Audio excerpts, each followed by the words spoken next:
안녕하세요. 자, 오늘은 수능 특강 75쪽에 있는 김삿갓의 한시 두 편이랑 황진이의 시조 한 편을 묶어서 공부를 해보려고 합니다.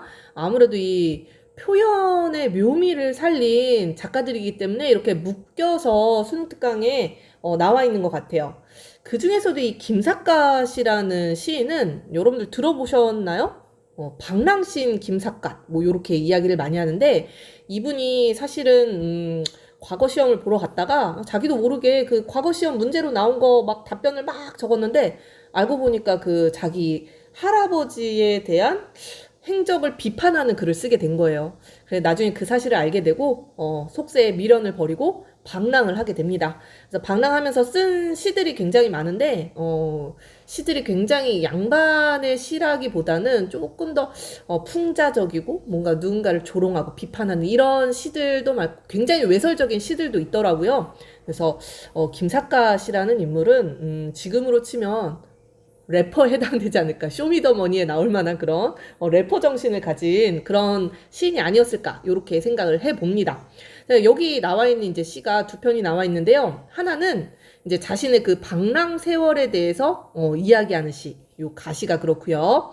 그리고 다른 하나 시는요. 어느 마을에 갔다가 뭐 원생원, 서진사, 문첨지, 조석사 이 사람들이 그 마을의 어떤 유지들이었나 봐요. 근데 이 마을의 유지들한테 이제 푸대접을 받고 나서 이 사람들에게 약간 좀 뭔가 조롱하는 듯한 그런 시를 남기고 마을을 떠난 거죠. 그래서 약간 풍자적인 그런 성격이 잘 드러나는 시 이렇게 두 편을 보려고 합니다. 자, 어떤 그 표현의 묘미가 있는지 한번 보도록 할게요. 자, 가시입니다. 자, 요거 한시에 한시. 자, 요렇게 한시 같은 경우엔 이렇게 원문을 주는 경우가 많습니다. 그죠? 원문을 주는 경우가 많고, 현대어로 대부분 풀이가 잘 되어 있기 때문에 시조나 가사 공부하는 것보다는 조금 더 쉽게 느껴질 수가 있다. 그리고 다 그런 건 아니지만, 이렇게 두 줄씩 나눠서 의미를 해석하시면 조금 더 접근하기가 쉽습니다. 자, 앞에 두 줄을 먼저 읽어볼게요. 자, 정처 없는 내 삿갓은 빈 배와 같은데 40년 평생 내내 쓰고 다녔네 라고 하네요. 자, 주요 소재 보이시죠? 그죠? 삿갓입니다. 삿갓. 정처 없는 확 떠돌아다니는 이 내 삿갓 뭐랑 비슷하대요? 빈 배와 같은데 자, 지금 비유한 거죠. 그죠? 사실 이 삿갓이라는 거는 내가 쓰고 다니는 모자이기도 하면서 바로 화자의 삶 그 자체예요. 그죠? 화자의 삶, 화자의 분신이라고 보실 수가 있겠죠. 그래서 나의 삶은 바로 빈 배와 같다라고 표현을 했어요. 우리 다른 시에서도 빈 배 굉장히 자주 나오거든요. 이 배는 그냥 배가 아니라 비어있다가 포인트입니다. 비어있다. 어떤 게 떠오르세요? 배가 비어있다. 아무것도 없어. 아, 안 떠오르세요? 자, 배가 비어 있다라는 거는 바로 욕심이 없다라는 얘기입니다. 두 글자로 무욕의 삶을 살고 있다. 자, 두 줄 읽었어요. 그죠? 화자는 지금 방랑 생활을 하고 있고요. 이 방랑 생활을 나타내어 주는 거 삿갓. 비어 있는 배. 바로 욕심 없이 세상에 대한 욕심 없이 자유롭게 지금 떠돌아다니고 있는 겁니다. 몇 년 동안? 40년 동안 구체적인 수치가 나와 있죠. 40년 동안 방랑 생활을 해왔다라는 얘기예요. 자, 그 다음에 두 줄을 볼게요. 자, 소 따라 들판으로 가는 목동의 가벼운 차림이요. 누구의 차림이? 나의 옷차림이. 백사장의 갈매기와 버타는 어부의 본색이라. 어부의 본색과 내가 비슷하다란 얘기예요. 그래서 여기 보면은 이 목동도 그렇고, 목동, 이 소치는 애가 목동이에요. 어부도 그렇고, 삿갓을 주로 쓰는 사람들이거든요. 그래서 이 목동과 어부는 나의 삶이랑 비슷한 거야. 나의 방랑 생활과 비슷한 인물들입니다. 그죠? 비슷한. 근데 보면은 가벼운 옷차림, 굉장히 소박한 그런 옷차림 하고 있고요.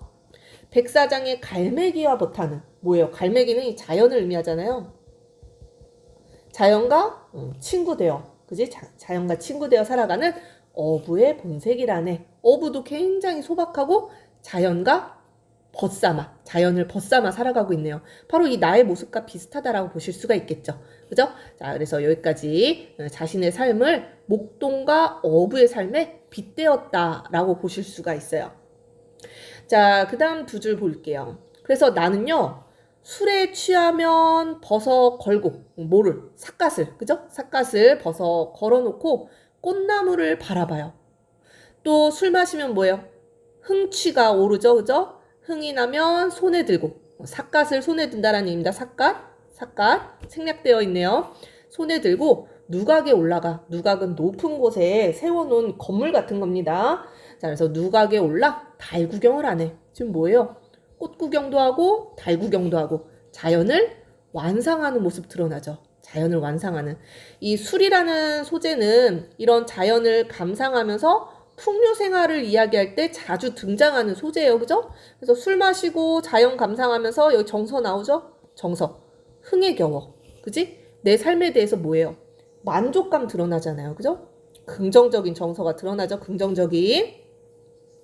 자, 그래서 삿갓과 늘 함께하네. 그지? 자연을 감상할 때도 삿갓을 늘 벗어 걸어놓고 손에 들고 삿갓과 함께 자연을 즐기면서 풍류 생활을 즐기고 있다. 이렇게 봐주시면 되겠고요. 자, 시조도 그렇고 한시도 그렇고 요 마지막이 또 중요해요. 마지막 부분에 화자가 비판하고자 하는 게 등장하네요. 자, 속세 사람의 의관은 모두 거칠애이니 온 하늘에 비바람 가득해도 나는 걱정 없네 라고 했어요. 자, 속세 사람. 나는 지금 방랑하고 있잖아요. 이 나와 대비되는 거 보이시죠? 그죠? 자, 근데 이 속세 사람의 의관은 모두 거칠애라고 이야기했어요. 거칠애라는 거는 긍정이에요, 부정이에요? 겉만 번지르르하다. 이게 좋은 의미로 그 얘기하는 경우가 거의 없잖아요. 그죠? 부정적입니다.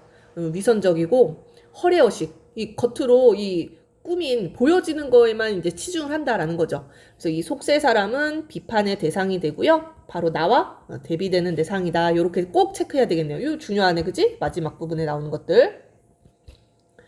자, 온 하늘에 비바람이 가득해도 비바람, 방랑 생활을 하면서 겪는 어떤 시련, 고통 이런 걸 의미하겠죠. 그죠? 방랑 생활이 쉽겠어요? 쉽지 않겠죠. 그죠? 뭐 딱 어디에 정착해서 사는 게 아니기 때문에 그지? 집도 없고 친구도 없고 시련과 고통이 가득해도 나는 걱정 없네. 마지막 삶에 대한 태도가 드러나잖아요. 걱정이 없다라는 거는 뭐예요? 긍정적인 삶의 태도가 드러나는 거죠. 자, 그래서 마지막 부분이요. 나는 걱정 없다. 바로 이런 시련과 고통을 막아주는 게 뭐예요?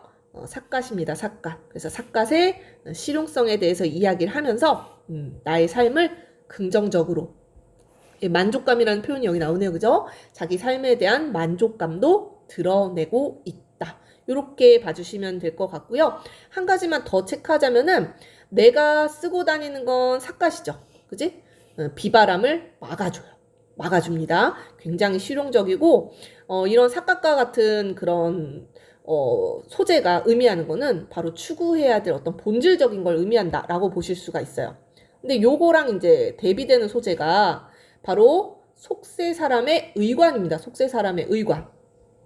아까 뭐라고 평가했어요? 거칠애라고 평가했잖아요. 거칠애. 그러니까 의관이라는 거는 또 그때 조선시대 사람들 보시면은 굉장히 뭐 지켜야 될 것들이 많았잖아요. 옷 하나를 입는데도 보여주기 위한 이 거칠애. 표면적인 것. 의관은 부정적인 의미로 사용이 되었다. 이렇게 봐주시면 좋을 것 같습니다. 그래서 삿갓, 의관, 또 속세 사람, 나 요렇게 대비된다. 짝을 지어보시면 될 것 같아요. 자, 그래서 요 시는 삿갓에 대한 시네요. 삿갓. 삿갓은 근데 화자의 삶을 나타내어주는 주요 소재라고 보실 수가 있겠죠. 그래서 화자의 벗이 되어주고 또 비바람도 막아주고 이 삿갓에 대한 고마움을 표현한 시인데 바로 욕심을 버리고 소박하게 소탈하게 살아가는 방랑의 삶을 드러내면서 자, 누구를 비판하고 있다? 거칠에 불과한 속인들의 위선적인 삶 요거를 비판하고 있죠. 자신의 삶과 대비를 시켜서 속인들의 위선적인 삶을 비판하고 있다. 요렇게 봐주시면 되겠습니다. 굉장히 그 자기의 어떤 생활을 쭉 읊는 듯 하면서도 비판의 대상이 등장을 했죠. 자, 그 다음은 원생원이라는 시입니다. 자, 이 시는 더 재밌어요. 재밌습니다. 자, 여기 보면은 이게 한시라는 걸 꼭 기억을 하셔야 돼요. 이 한시를 지금 현대어로 풀이를 해 놓은 거거든요.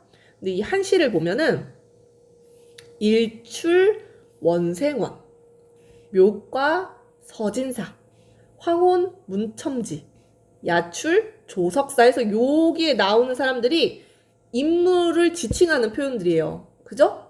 인물을 지칭하는 표현들인데 다 언어 유희입니다. 요거 중요한 표현법 여러분들 꼭 기억을 해주셔야 되겠어요. 이 비슷한 소리를 사용해서 다른 의미를 드러내고 있거든요. 지금 원생원이라고 하면은 이 원이 원숭이 할 때 원이에요. 원이 원숭이가 생원 들판에 나타났다. 뭐 이런 얘기입니다.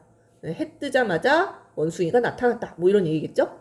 묘가 서진사. 서진사도 이게 서가 쥐 서자예요. 쥐. 쥐가 죽었어. 죽은 쥐가 진. 나타났다. 뭐 이런 얘기입니다. 쥐가 죽어 있고요.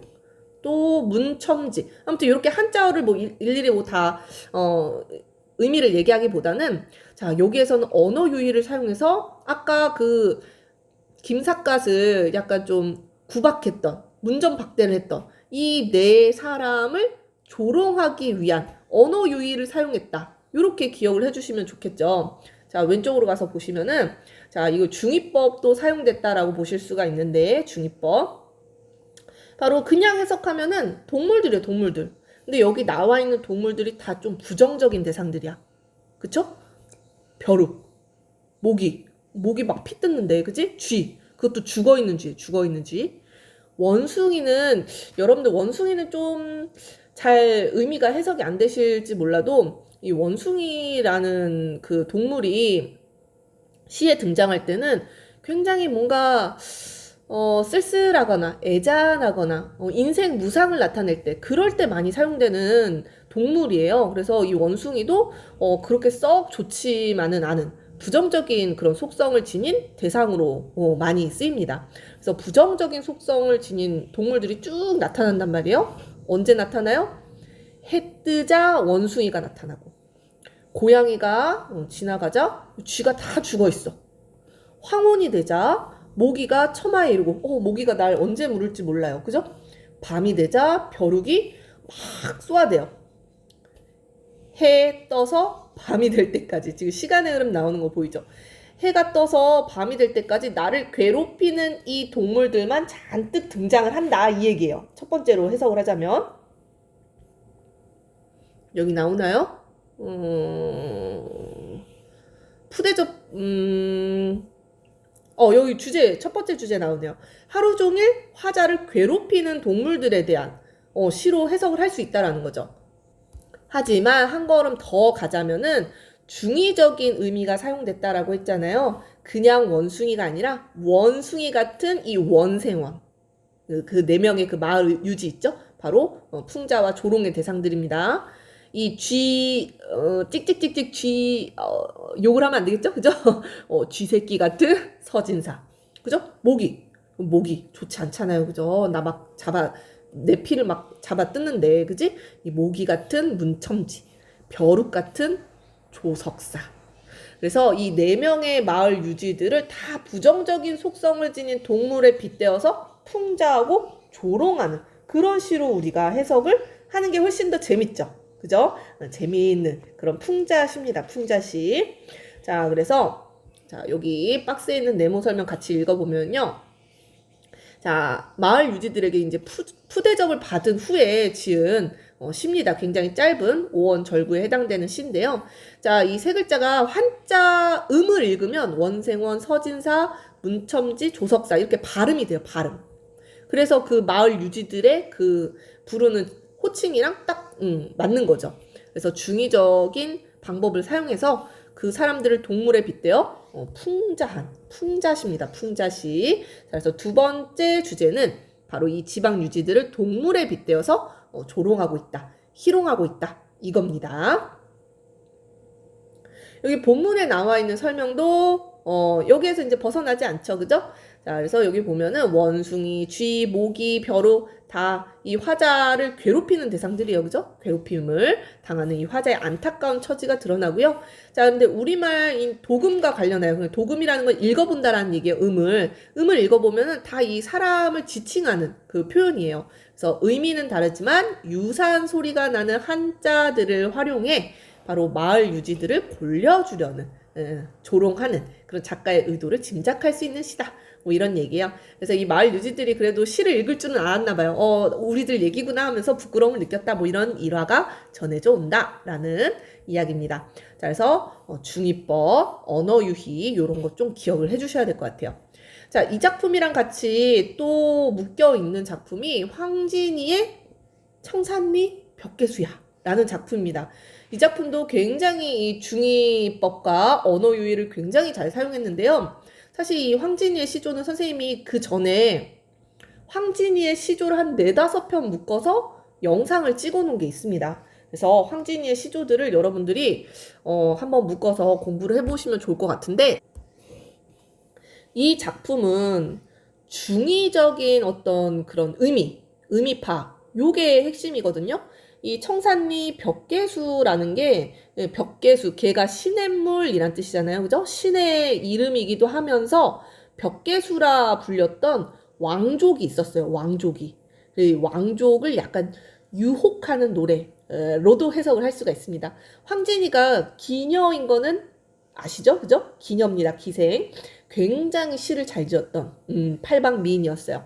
자, 보시면 청산리 벽계수야 수의감을 자랑 마라 이렇게 얘기하네요. 청산리 벽계수야 뭐 청산 뭐 요런 거에서 색채 이미지 푸르른 뭐 요런 거 떠오르시죠? 푸른 벽계수야 시냇물이 막 흘러요.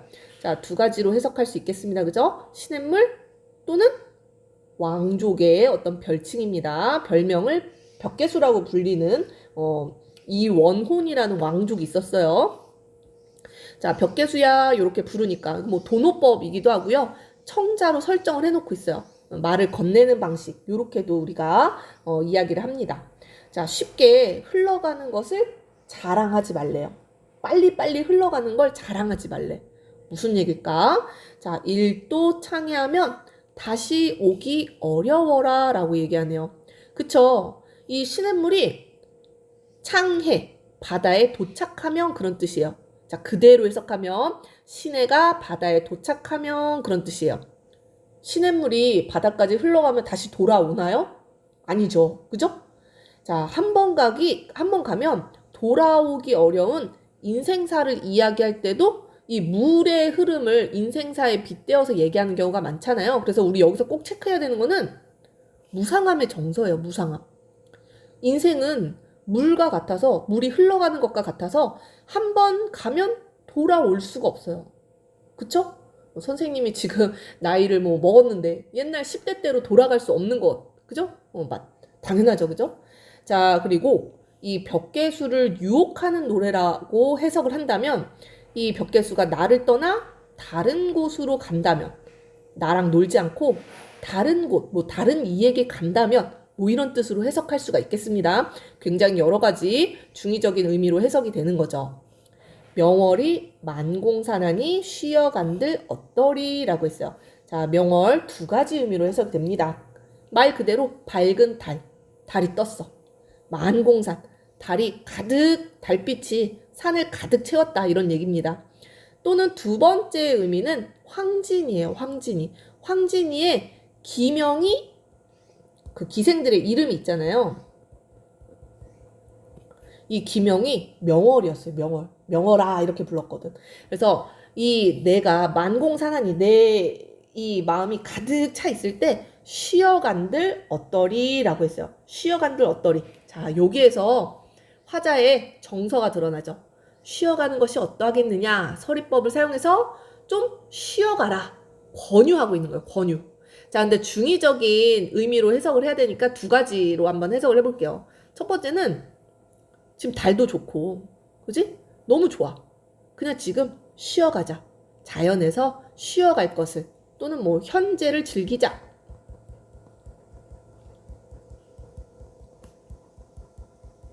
이런 의미로도 해석을 합니다. 현재를 즐기자. 너 너무 빨리빨리 가려고 하지 말고 여기서 쉬감을 자랑 마라 이렇게 얘기했잖아요. 또 너무 빨리빨리 쉽게 흘러가려고 하지 말고 지금 주어진 현재를 즐기자라고 이야기하는 뭐 우리 명언 수집하는 친구들은 뭐 까르페 디엠 뭐 이런 거 많이 들어보셨죠, 그죠? 현재를 즐기자라는 뜻이에요, 그죠? 자, 또는 유혹하는 노래라고 해석했을 때 유혹, 그지? 상대를 유혹하는 그런 노래라고 해석했을 때는 가지 말고 나랑 함께 풍류를 즐겨보는 것이 어떠하겠느냐? 요렇게 플러팅하는 거예요. 지금 요즘 뭐 젊은 사람들은 플러팅 뭐 이런 거 뭐 얘기 많이 하더라고요. 그죠? 플러팅하는 노래라고 생각하시면 될 것 같습니다. 자, 정리해 볼게요. 자, 그래서 이 노래는 바로 황진이의 노래고요. 당대 이 왕족으로 벽계수라는 인물이 있었는데 이 인물이 이제 황진이가 있었던 황진이가 평양에 있었던 걸로 기억하는데 평양의 유명한 기생이었는데 이 그를 유인하기 위해서 유혹하기 위해서 이 노래를 불렀다라고 알려져 있어요. 중이법, 비유법 사용이 되어 있고요. 자연의 영원함과 인간의 유한함을 대조시켜서 그러니 뭐야? 빨리빨리 흘러갈 필요가 없다라는 얘기예요. 지금 현재를 즐기자. 나와 함께 자연을 즐기자. 풍류를 즐기자. 이런 의미로 해석할 수 있는 시입니다. 자, 그래서 여기 교재 본문에도 잘 나와 있어요. 이거 수능 특강에 나와 있는 내용입니다. 수능 특강에. 그래서 벽계수는 시냇물, 명월은 밝은 달. 그래서 인생무상 뭐 이런 거 얘기하면서 쉬어갈 것을 권유. 첫 번째 의미로 거의 이제 이렇게 해석을 하고요. 두 번째로는 왕족을 유혹하는 노래라고 해서 왕족의 별칭이고 황진이의 기명이고 그래서 나중에 후회하지 말고 나와 함께 풍류를 즐기는 것이 어떠하냐라고 권유하는 노래로 해석할 수가 있겠습니다. 자, 그래서 벽계수가 굉장히 황진이의 유혹에 넘어가지 않으려고 굉장히 철벽을 잘 쳤었던 그런 왕족이래요. 근데 이 노래를 딱 듣고 깜짝 놀라서 뭐 말에서 떨어졌다. 뭐 이런 거는 뭐 진짜 뭐 그랬는지 안 그랬는지 모르겠지만 재밌는 그런 일화로 남겨져 있습니다. 그래서 황진이도 굉장히 어떤 표현의 묘미를 굉장히 잘 살린 시들을 많이 썼거든요. 황진이의 시조들 꼭 공부를 하셨으면 좋겠어요. 자, 오늘 김삿갓이랑 황진이랑 표현의 묘미를 굉장히 잘 사용한 표현법을 잘 사용한 시들 같이 묶어서 봤습니다. 오늘 여기까지 할게요.